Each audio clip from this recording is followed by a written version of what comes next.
muddadii aan ku guda jiray samaynta barnaamijyada la xiriira dhaqaalaha iyo tiknoolajiyadda waxaa jira su'aalo badan oo iga imaanaya dadka qaybtooda daawadayaasha ka mid ah waxayna soo weydiinayeen keebaa fiican labada suuq ee cryptocurrency marketka iyo forex marketka kee faa'iido laga samayn karaa keebaa fudud oo durba la baran karaa iyo waxyaabo lamid ah waxaan rajaynayaa in muuqaalkan aad ka fahmi doonto jawaabta su'aalahaas iyo macluumaad kale oo dheeri ah muuqaalkanna waxaan isku barbardhigi doonaa labada suuq ee forex marketka iyo cryptocurrency marketka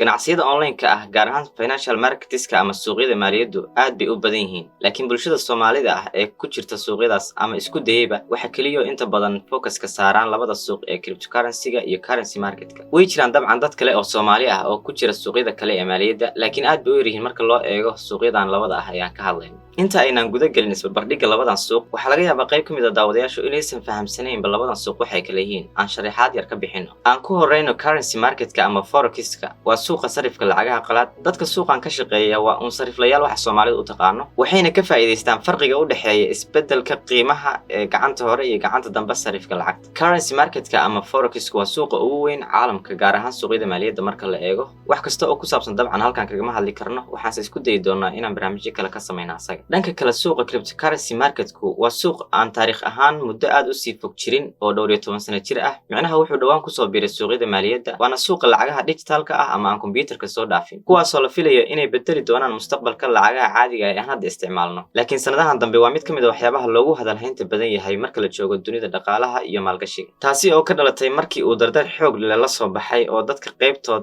lacaga adag ka sameeyeen isbarbardhigana waxaan ku soo qaadanaynaa ilaa 7 qodob oo aan ku eegayno waxyaabaha ay ku kala duwan yihiin labadan suuq kuwaas oo ka caawin doona inaad go'aan ka gaarto sidii aad u kala xulan lahayd labadan suuq ama midkii aad ku biiri lahayd ama aad maal gashan lahayd qodobada aan soo qaadan doono waxaa ka mid ah the number of assets liquidity volatility market hours profit potential security iyo similarities meesha ugu horeysa ee laga dareemi kara kala duwanaanshaha suuqyadan waa tirada ama cadadka waxa laga shaqeynayo currency marketka ama forex-ku wuxuu ku kooban yahay lacagaha wadamada ugu dhaqaalaha badan caalamka sida dollarka Mareykanka, poundka Ingiriiska, eurada, yenka Japanese-ka iyo yuanka China halka suuqa cryptocurrency marketka ay jiraan in ka badan 14,000 oo lacag digital ah oo ay ka shaqeyn karaan dadka suuqan ku jira marka loo eego market cap-ka lacagaha cryptocurrencies-ka waxa suuqa cryptocurrency-ga ugu caansan lacagaha ay ka mid yihiin USDT, LTC,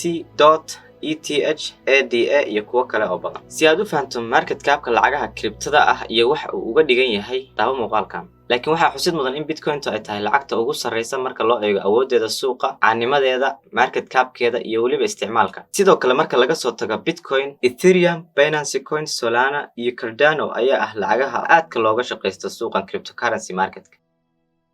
liquidity-gu waa xaddiga lacagta ee suuqyadan dhex marta maalin walba waana mid ka mid ah waxyaabaha lagu qiimeeyo ee ugu muhiimsan marka laga eego dhaqaaqyada ay sameeyaan qiimayaashu awoodda suuqa iyo waliba deganaanshaha jawiga shaqo intaba qodobkan waxa aad ugu awood badan suuqa currency marketka ama forex-ka halkii maalinna waxa dhex marta lacag lagu qiyaaso 6.6 trillion dollars mar walba oo uu badan yahay liquidity-ga ama lacagta dhex taala suuqa waxa u fududaanaysa dadka traderska ama suuqan ka shaqeysta inay si degan suuqa uga shaqeystaan halka suuqa cryptocurrency marketka uu taas ka duwan yahay wax ka yar 2.2 trillion dollars ayuu ku sheegay warbixin uu 28 March 2022 ka diyaariyay wargeyska The Economic Times suuqan taas oo ka dhigan in suuqa forex-ku uu 3 jibaar ka liquidity badan yahay cryptocurrency marketka balse waxaa jiri kara in lacagaha cryptocurrency-ka qaybtood ay leeyihiin market cap fiican kaas oo ka saacidaya dadka ka shaqeysanaya in ay ku helaan qiimayaal macquul ah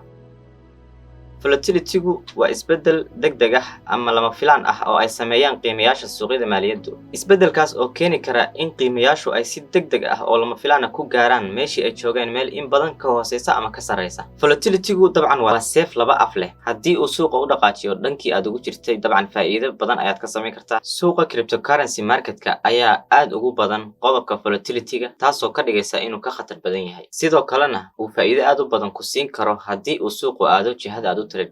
halka forex-ku uusan lahayn volatility aad u badan marka laga soo tago lacagaha loo yaqaano exotic pairska lacagahaas oo ay leeyihiin wadamada dhaqaale ahaan iyo siyaasad ahaanba aan u xasilanayn laakiin sidoo kale waxaa xusid mudan wanaagga arrintani leedahay in ay tahay in khatar badan aysan lacagtaadu gelin maadaama suuqu xasiloon yahay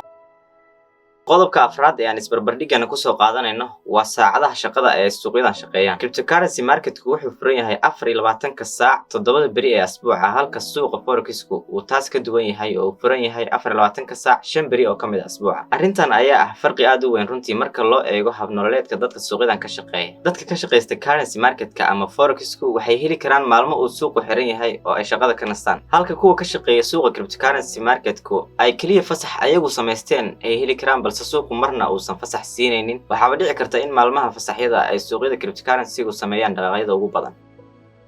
qodobka shanaad waxaan ku soo qaadanaynaa isbarbardhigga dhanka ammaanka ee labadan suuq. Suuqa cryptocurrency marketka maadaama uu cusub yahay, weli horumar ayaa ku socda shuruucdiisa la xiriira ilaalinta iyo hantidhowrka. Shuruucdaas oo ay sameynayaan hay'adaha dhaqaale iyo wadamada intaba. Laakiin waxaa jirta cabsi badan oo la xiriirta suuqan marka loo eego dhanka amniga, taasoo ka imaanaysa scammerska iyo dadka hackerska ah ee jabsada sistamyada ay ku shaqeeyaan suuqyada cryptocurrency. Tusaale ahaan, Agost 2021 shabakadda Poly Network koox hackers ayaa waxay ka xadeen asset u dhigma $600 milyan,